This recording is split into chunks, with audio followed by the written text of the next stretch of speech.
Hi everybody!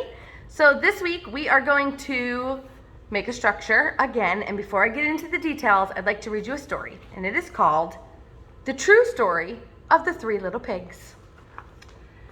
Everybody knows the story of the Three Little Pigs, or at least they think they do, but I'll let you in on a little secret. Nobody knows the real story because nobody's ever heard my side of the story. I'm the wolf, Alexander T. Wolf. You can call me Al. I don't know how this whole big bad wolf thing got started, but it's all wrong. Maybe it's because of our diet. Hey, it's not my fault that wolves eat cute little animals like bunnies and sheep and pigs. That's just the way we are. If cheeseburgers were cute, folks would probably think you are big and bad too. But like I was saying, the whole big bad wolf thing is all wrong. The real story is just about a sneeze and a cup of sugar. This is the real story. Way back in Once Upon a Time, I was making a birthday cake for my dear old granny. I had a terrible sneezing cold. I ran out of sugar. So I walked down the street to ask my neighbor for a cup of sugar. Now this neighbor was a pig, and he wasn't too bright either. He built his whole house out of straw. Can you believe it? I mean, who in their right mind would build a house out of straw?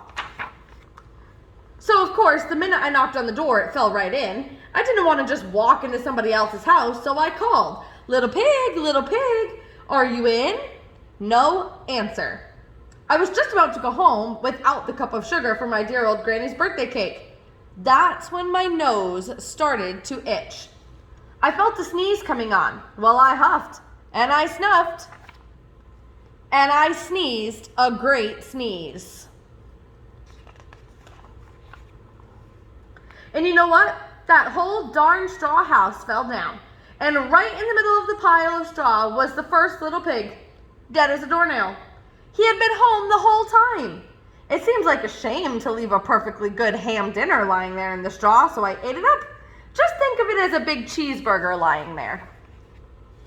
So I was feeling a little better, and I still didn't have my cup of sugar, so I went to the next neighbor's house.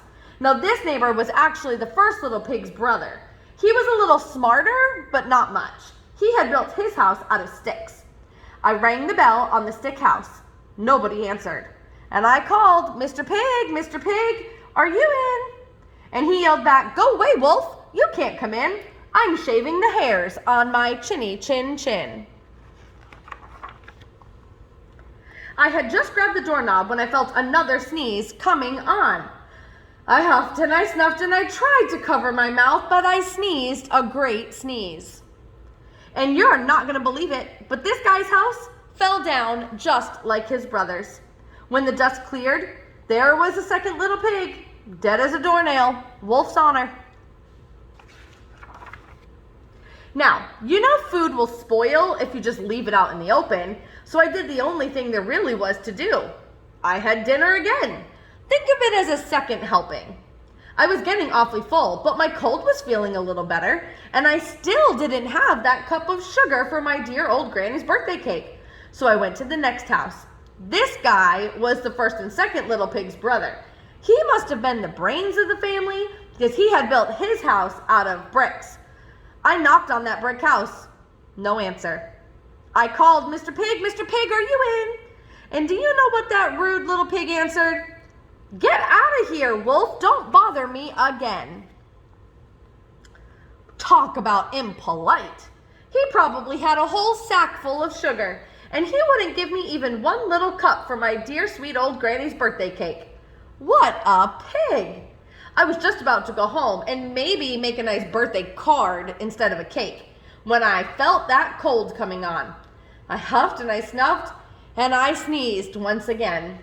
The third little pig yelled, and your old granny can sit on a pin. Uh-oh. Well, now I'm usually a pretty calm fellow, but when somebody talks about my granny like that, I go a little crazy. When the cops drove up, of course, I was trying to break down the pig's door, and the whole time I was huffing and puffing and sneezing and just making a real scene.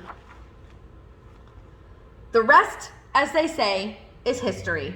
The news reporters found out about the 2 pigs I had had for dinner. They figured a sick guy going to borrow a cup of sugar didn't sound very exciting, so they jazzed up the story with all of that huff and puff and blow your house down, and they made me the big bad wolf. That's it, the real story. I was framed. But maybe, could you loan me a cup of sugar? The end. Now, we are going to make a house for a pig. And I hope that your house is nice and strong, like the 3rd little pig, like the last one with brick. This is our little piggy. And you are going to try to make a structure out of a lot of the same materials that we did our peep towers with. I'm gonna have those same buckets out.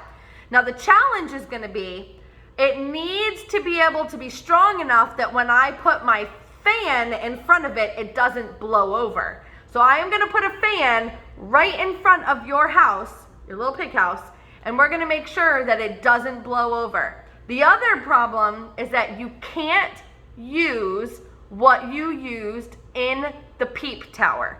So whatever you use to build your tower for your peep, you have to use something different this time.